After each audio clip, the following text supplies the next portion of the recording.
ओम नमः शिवाय, ओम नमः शिवाय। ओम नमो भगवते वासुदेवाय। ओम देवकी सुत गोविंद वासुदेव जगतपति देहि में तनियम कृष्ण त्वाम अहम शरणम गतः। अथ श्री ब्रह्मांड महापुराणे मध्यभागे तृतीय उपोदघात पादे यदुवंश वर्णनम पंचषष्टितमो अध्यायः। सूतवाच ओम नमः शिवाय, ओम नमः शिवाय, ओम नमः शिवाय। पिता सोमस्य वै विप्रा यज्ञे त्रिगर्भ। पिता सोमस्य वै विप्रा यज्ञे तिर्भगवान् ऋषिः तत्रात्रिः सर्वलोकानां तस्थौ स्वेनौजसावृता। कर्मणा मनसा वाचा शुभान्येवमाचरन् काष्ठकुठ्या शिलाभूतो ऊर्ध्वबाहुर्महाद्युति। असुदुश्चरं नाम तपो येन तप्तं महत्पुरा। त्रीणि वर्षसहस्राणि दिव्यानीतिः श्रुतम्। तस्योर्धरेतसस्तत्र स्थितस्य निमिषस्य सोमत्वं तनुरापेदे महाबुद्धि सा वै द्विजः। ऊर्ध्ववर्मा ऊर्ध्वार अवमा चक्रमे तस्य सोमत्वं भावितात्मना। नेत्राभ्यामस्त्रवत्सोमो दशधा द्योतयन् दिशः। तम गर्भं विधिना हृष्टा दश देव्यो दधुस्तदा। तम गर्भं विधिना हृष्टा दश देव्यो दधुस्तदा। समेत्योद्धारयामासुर्न चाताः समय शक्नुवनो। सहताभ्या सहसैवाथो दिग्भ्यो गर्भः प्रसादितः। पपातो भासयल्लोकान् शीतांशु सर्वभाविनः। यदा नाधारणे सक्तास् तस्य गर्भस्य ताः स्त्रियाः। ततः सहाभिः शीतांशुर्निपपातो वसुन्धराम्। ओम नमः शिवाय। पतितं सोममालोक्य ब्रह्मालोकपितामहः रथमारोपयामास लोकानां हितकाम्यया। सा हि वेदमयो विप्रा धर्मात्मा सत्यसंगरः। युक्ते बाजी सहस्रेण रथोऽध्यास्तेति नः श्रुतम्। तस्मिन्निपतिते देवा पुत्रेत्रेः परमात्मनः। तुष्टुर्भुर्ब्रह्मणा पुत्रा मानसाः सप्तविश्रुताः। तत्रैवाङ्गीरसास्तस्य भृगोश्चैवात्मजास्तथा। ऋषिर्भिर्यजुभिर्बाहुरभिरथर्वाङ्गीरसैरपीः। ततः संस्तूयमानस्य तेजा सोमस्य भास्वतः। आप्यायमानं लोकान् स्त्रीन् भावयामास सर्वशः।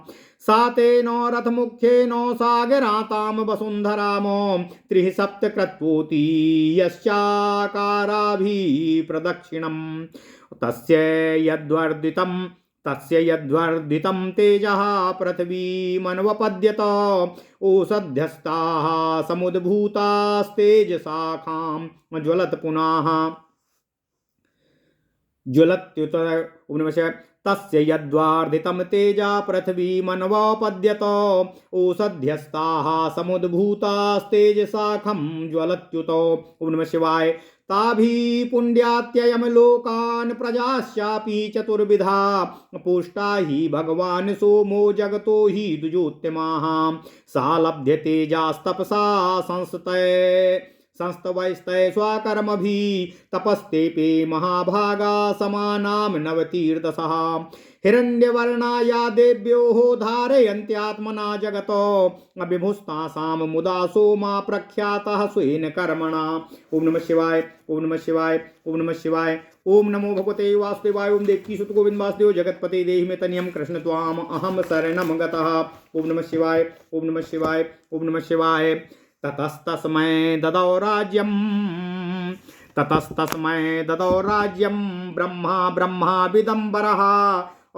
बीजौषधीनां विप्राणां। ततस्तस्मै ददौ राज्यं ब्रह्मविदाम्बरः। बीजौषधीनां विप्राणामपां चादुजसत्यमाः। सोऽभिषिक्तो महातेजा महाराजेन राजराट। लोकान् वैभावयामास तेजस्वी तपसां वरः। सप्तविंशतिरिन्दोस्तु दाक्षायण्यो महावृताः। ददौ प्राचेतसो दक्षो नक्षत्राणीति या विदुः।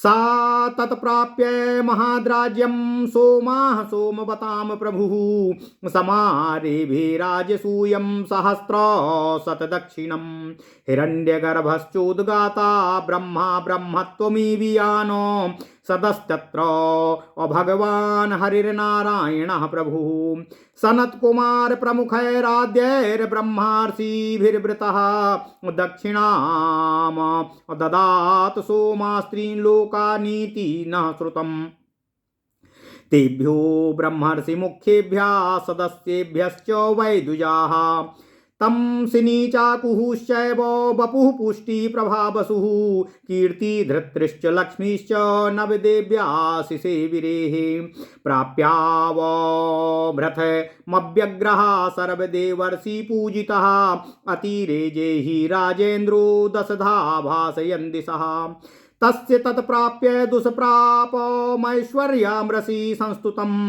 अबिभ्रभामामतिर्विप्राः विनयादनयावृता बृहस्पते शवै भार्यां तारां नाम यशस्विनीमो जहार सहसा सर्वा नवमन्त्याङ्गिरः श्रुतानो सा याच्यमानो देवैश्च तथा देवर्षिभिश्च नैम विसर्ज यत्ताराम तस्मा अंगी रसे तदा ओम नमः शिवाय उष्णास्तस्य जग्राह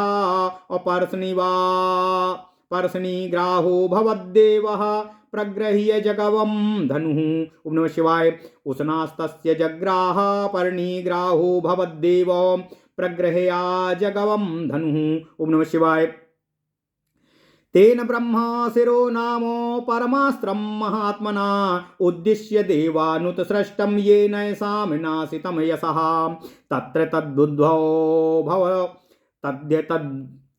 तद्युद्धम भवत् प्रख्यातं तत्र तद्युध्यो भववत् प्रख्यातं तारकामयं देवानां दानवानां च लोकक्षयकरं महतो तत्र शिष्टास्तु ये देवास्तु सिताश्चैव ते स्मृता ब्रह्माणं शरणं जगमुरादिदेवं पितामहं ततो निवार्यो सनसं रुद्रं ज्येष्ठं च शङ्करं ददावाङ्गीरसे तारां स्वयमेत्यो पितामहाम् अंतर्वत्नीं चातां दृष्ट्वा तारां ताराधीपान् नाम गर्भमुत्सृज्य सद्यस्त्वं विप्रः प्राह बृहस्पति मदीयायां नाते यौनो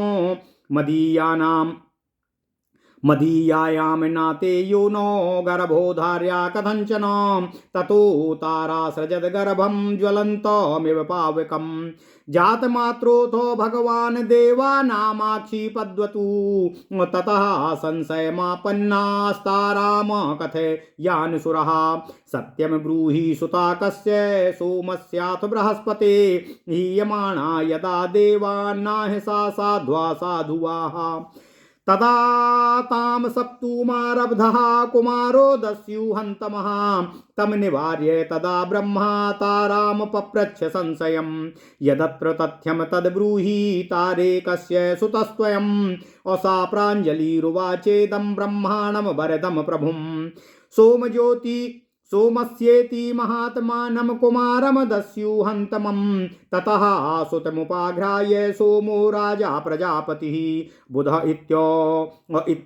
इत्याकरो नाम तस्य पुत्रस्य धीमतः अप्रतीघस्त्रं च गगने समभ्युतिष्ठते बुधः ओम नमः शिवाय ओम नमः शिवाय ओम नमः शिवाय ओम नमो भगवते वासुदेवाय ओम देवकी सुत गोविंद वासुदेव जगतपते देहि मे तनियं कृष्ण त्वाम अहम शरणं गतः उत्पादयामास तदा पुत्रम वै राजपुत्रिका तस्य पुत्रो महातेजा बभूवैलापुरूर्वाः उर्वश्याम जज्ञिरे तस्य पुत्राः षट् सुमहौजसा प्रासह्यधर्षि रतस्तत्र विवशो राजयक्ष्मणाः ओम नमः शिवाय ओम नमः शिवाय ओम नमः शिवाय ओम नमो भगवते वासुदेवाय ओम देवकी सुत गोविंद वासुदेव जगतपते देहि मे तनियं कृष्ण त्वाम अहम शरणं गता ततो यक्ष्माभिभूतस्तु सोमः प्रक्षीणमण्डलः जगामो शरणायाथ पितरं सोत्रीमेव तु तस्य तत्पाप समनम और चकारात्रिर्महायसाः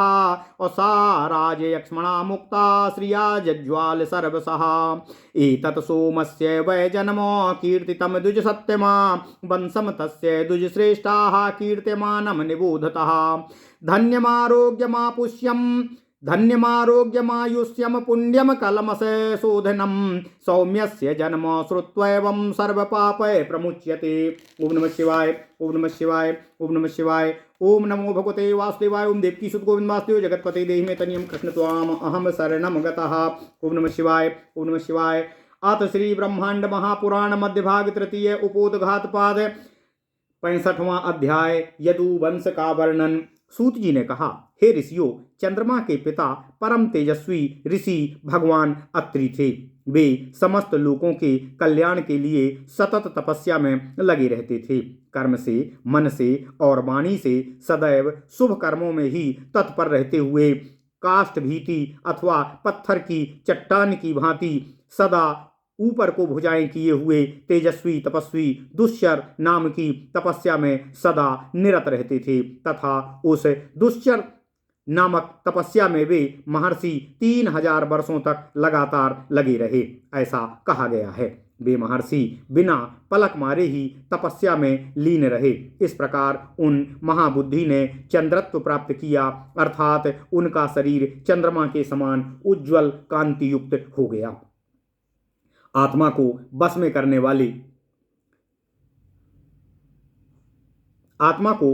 करने वाले उन भगवान अत्रि के ऊर्ध्वभाग पर चंद्रमा होने का प्रभाव अर्थात उनके ऊपर वाले शरीर अर्थात सिर की चमक बहुत ही अधिक बढ़ गई। उसी समय 10 दिशाओं को प्रकाशित करते समय उनके दोनों नेत्रों से सोम नीचे टपक गया। उस गर्भ से ब्रह्मा के आदेश से 10 दिशाओं ने धारण कर लिया। मिलकर के भी धारण करने की इच्छा वाली वे उन गर्भों को धारण नहीं कर सकी। तब वह उन दिशाओं द्वारा धारण किया हुआ गर्भ अचानक ही शीत किरणों वाला सबका मन भावन होकर तीनों लोगों को प्रकाशित करता हुआ गिर गया। जब वे दिशा रूपी स्त्रियां उस गर्भ को धारण करने में समर्थ नहीं हुई, तब वह अपनी शीतल किरणों के साथ भूमि पर पुनः गिर गया। उस सोम को गिरता हुआ देखकर लोक पितामह ब्रह्मा जी ने लोक कल्याण की कामना के लिए उस सोम को अपने रथ पर बिठा लिया। सूत जी बोले, हे विप्रो, वे चंद्रमा वेदमय धर्मात्मा एवं सत्य प्रतिज्ञ हैं। सूत जी बोले, हे विप्रो, वे चंद्रमा वेदमय धर्मात्मा एवं सत्य प्रतिज्ञ हैं। वे 1000 घोड़ों से जुते हुए रथ पर बैठते हैं, ऐसा सुना गया है। अत्रि के पुत्र परम तेजस्वी चंद्रमा के इस प्रकार पृथ्वी पर गिरने पर देवों एवं ब्रह्मा के परम विख्यात 7 मानस पुत्रों ने चंद्रमा की स्तुति की। तब अंगिरा एवं भृगु के पुत्रों ने ऋग्वेद, यजुर्वेद, अथर्ववेद तथा अंगिरस के मंत्रों से उनकी विधिवत स्तुति की। उसके बाद उन सब के द्वारा स्तुति द्वारा अति प्रसन्न तेजस्वी चंद्रमा के तेज ने तीनों लोकों को संतुष्ट कर दिया, सबको शांत स्निग्ध प्रकाश से आप्यायित कर दिया। फिर उन चंद्रमा ने ब्रह्मा जी के मुख्य रथ में सागर पर्यंत समस्त पृथ्वी का 21 बार परिक्रमा किया। चंद्रमा का जो तेज पृथ्वी पर गिर पड़ा था, उस तेज से औषधियां उत्पन्न हो गईं तथा उस तेज से आकाश जाज्वल्यमान्य हो गया। चंद्रमा उन्हीं औषधियों द्वारा समस्त लोकों और 4 प्रकार की प्रजाओं का पालन करता है। हे द्विज श्रेष्ठो, इस संसार को पुष्टि प्रदान करने वाले भगवान चंद्रमा ही हैं। अत्रि के उस परम तपोबल से, देवताओं और स्तुतियों से तथा अपने शुभ कर्मों द्वारा परम तेजोमय प्राप्त कर महाभाग्यशाली चंद्रमा 90 से 10 और 100 वर्षों तक घोर तपस्या में लगे रहे। इस पुराण में समानाम भवतीर्दशः शब्द आया है तथा वायु पुराण में पद्मानाम 10 शीर्षतः, अतः समानाम को यदि वर्ष अर्थ में ग्रहण किया जाए तो 90 अर्थात 90 तथा 10 अर्थात 100 वर्ष तक किया गया तब यह अर्थ सिद्ध होता है। अतः चंद्रमा को व्यक्ति माना जाए तब भी 100 वर्ष बहुत हैं, परंतु चंद्रमा यदि देव हैं तो 100 वर्ष सृष्टि के प्रारंभ से अंत तक माना जा सकता है। तथा वायु पुराण की दृष्टि में दशती अर्थात दशक तथा दशक अर्थात 100 वर्ष, फिर पद्मा नाम अर्थात 100 पद्म वर्षों तक, अतः यह तो अनंत काल ही हुआ। अतः जब तक सृष्टि रहे तब तक इस प्रकार ये चंद्रमा सृष्टि के आरंभ से अंत तक अपने तप में ही लीन रहेंगे। ओम नमः शिवाय। यही भाव। ओम नमः शिवाय, ओम नमः शिवाय, ओम नमः शिवाय।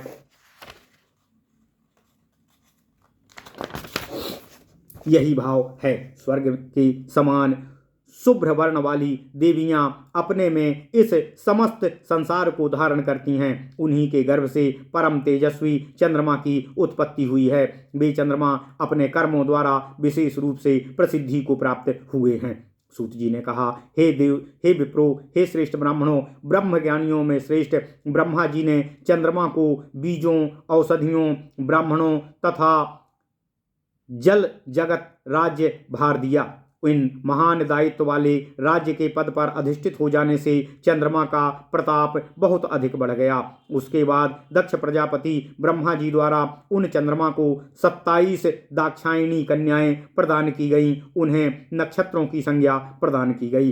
ब्राह्मणों के स्वामी चंद्रमा ने इतने बड़े राज्याधिकार की प्राप्ति के बाद एक विराट राजसूय यज्ञ का अनुष्ठान किया, जिसमें लाखों को दक्षिणा प्रदान की गई। उस विशाल राजसूय यज्ञ में हिरण्यगर्भ उद्गाता बने ब्रह्मा के पद पर स्वयं प्रभु भगवान नारायण हरि वहां सदस्य के पद पर प्रतिष्ठित रहते हुए सनत कुमार आदि ऋषियों के साथ विराजमान थे। हे विप्रो, उस यज्ञ में चंद्रमा ने उन प्रमुख ब्रह्मर्षियों तथा सदस्यों को दक्षिणा के रूप में तीनों लोकों को प्रदान कर दिया, ऐसा कहा गया है। उस चंद्रमा की सिनी, कुहू, बपू, पुष्टि, प्रभा, वसु, कीर्ति, धृति, लक्ष्मी ये 9 देवियों ने सेवा की। उस राजसूय यज्ञ में अवभृत स्नान करने के बाद सभी देवता के और ऋषियों के सत्कार प्राप्त कर निश्चित हुए। अपने विशाल साम्राज्य के सिंहासन पर समासीन चंद्रमा राजाधिराज बनकर देशों दिशाओं के 10 प्रकार के चमकने लगे, प्रकाशित करने लगे। हे विप्रो, ऋषियों द्वारा स्तुत चंद्रमा की दुष्प्राप्य ऐश्वर्य की प्राप्ति कर लेने के बाद बुद्धि भ्रष्ट हो गई। उनकी विनम्रता पर कठोरता ने अधिकार कर लिया, अर्थात अब वे बहुत घमंडी और क्रूर स्वभाव के हो गए थे। बृहस्पति की जो यशस्विनी पत्नी थीं, जिनका नाम तारा था, उनको अंगिरा के पुत्रों की परवाह न कर चंद्रमा ने हरण कर लिया। देवताओं और देवर्षियों के द्वारा याचना करने पर भी उन्होंने तारा को नहीं छोड़ा। तब अंगिरा के पुत्र शुक्र उनके अनुयायी अर्थात पीछे चलने वाले बने थे। महान तेजस्वी उष्णा पहले बृहस्पति के पिता का पुत्र हुआ था। उसी स्नेह के कारण भगवान रुद्रदेव अजगव धनुष लेकर बृहस्पति की पृष्ठवती अनुयायिनी सेना के सेनापति बने थे। महाबली रुद्रदेव ने उन मुख्य ब्रह्मर्षियों तथा देवताओं के उद्देश्य से उन महान ब्रह्मशिर नामक अस्त्र का संधान किया, जिससे आप उसका यश नष्ट हो गया। यहाँ तक प्रत्यक्ष रूप से सुप्रसिद्ध तारकामय युद्ध मच गया, जो युद्ध देवों और दानवों का महान लोक क्षयकारी हुआ। उस युद्ध में तुषित नाम के देवता बचे रह गए थे। ये सब आदिदेव ब्रह्मा जी के पास गए। उसके बाद लोक पितामह ब्रह्मा ने शंकर के ज्येष्ठ पुत्र रुद्र को और शुक्र को इस विनाश कर्म में लगने से निवारित किया, और फिर पितामह ने स्वयं जाकर तारा को बृहस्पति को प्रदान कर दिया। विप्र, बृहस्पति ने उस चंद्रमा के समान मुख वाली तारा को गर्भवती देखकर कहा कि तुम शीघ्र ही इस गर्भ को त्याग दो। तुम मेरी इस योनि में किसी अन्य का गर्भ धारण कैसे कर सकती हो। इसके बाद तारा ने अग्नि के समान तेज से जलते हुए उस गर्भ को गिरा दिया। इसके बाद वह गर्भ पैदा होते ही सुंदर देवों के शरीर वाला हो गया, अर्थात उस शरीर देवों के समान हो गया। उसके बाद संशय को प्राप्त देवताओं ने तारा से पूछा कि सत्य बताओ, यह किसका पुत्र है? बृहस्पति का है अर्थात अथवा चंद्रमा का है। तब लजाती हुई उस तारा ने अच्छा या बुरा कुछ भी नहीं बताया। तब दस्यु हंता कुमार ने उसे शाप देने को तैयार हो गए। तब उसे रोककर ब्रह्मा जी ने संदेह के साथ तारा से पूछा कि अरे तारे, यह बताओ यह पुत्र किसका है। वह हाथ जोड़कर ब्रह्मा जी से बोली कि यह दस्युहंता कुमार चंद्रमा का है। तब प्रजापति राजा सोम ने पुत्र का माथा चूमकर उस बुद्धिमान पुत्र का नाम बुध रख दिया। ओम नमः शिवाय, ओम नमः शिवाय, ओम नमः शिवाय। उस समय बुध पूर्व दिशा में जाने के लिए उठ खड़े हुए। राजपुत्री इला के गर्भ से उन्होंने एक पुत्र को उत्पन्न किया। उसका नाम महातेजस्वी पुरुरुआ हुआ। वह इला पुत्र होने के कारण ऐल नाम से भी प्रसिद्ध हुआ। फिर उर्वशी के गर्भ से पुरुरुआ ने 6 पुत्रों को जन्म दिया। उसके बाद चंद्रमा बलवान राजयक्ष्मा अर्थात टीबी रोग से ग्रस्त हो गए, जिससे उनका समस्त मंडल पूरी तरह से प्रभाहीन हो गया। उसके बाद वे चंद्रमा अपने पिता अत्रि की शरण में गए। तब महायशा अत्रि ने उनके राजयक्ष्मा योग को शांत कर दिया। तब राजयक्ष्मा से मुक्त होकर वे सब प्रकार से पुनः पूर्ण कांति युक्त हो गए। सूत जी बोले कि हे ब्राह्मणों, यह चंद्रमा के जन्म का वृत्तांत मैंने आपसे बता दिया, जिसे मैंने आपको बताया है। अब आपके वंश के बारे में मैं आपको बताना चाहता हूँ। उस वृत्तांत को सुनकर मनुष्य योनि में निर्धन को धन प्राप्त होता है, रोगी निरोग हो जाता है तथा मनुष्य दीर्घायु हो जाता है। यह वृत्तांत पाप का शोधन करने वाला है। यह मनुष्य सोम के जन्म को सुनकर ही सब पापों से मुक्त हो जाता है। ओम नमः शिवाय। इति श्री ब्रह्मांडे महापुराणे वायु प्रोक्ते मध्यम भागे तृतीय उपोदघात पादे सौम्य सौम्योर्जन्म कथनाम नाम 65तमो अध्याय। इस प्रकार श्री ब्रह्मांड महापुराण वायु प्रोक्त मध्य भाग तृतीय उपोदघात पाद का 65वां अध्याय यदु वंश वर्णन पूर्ण हुआ। ओम नमः शिवाय, ओम नमः शिवाय, ओम नमः शिवाय।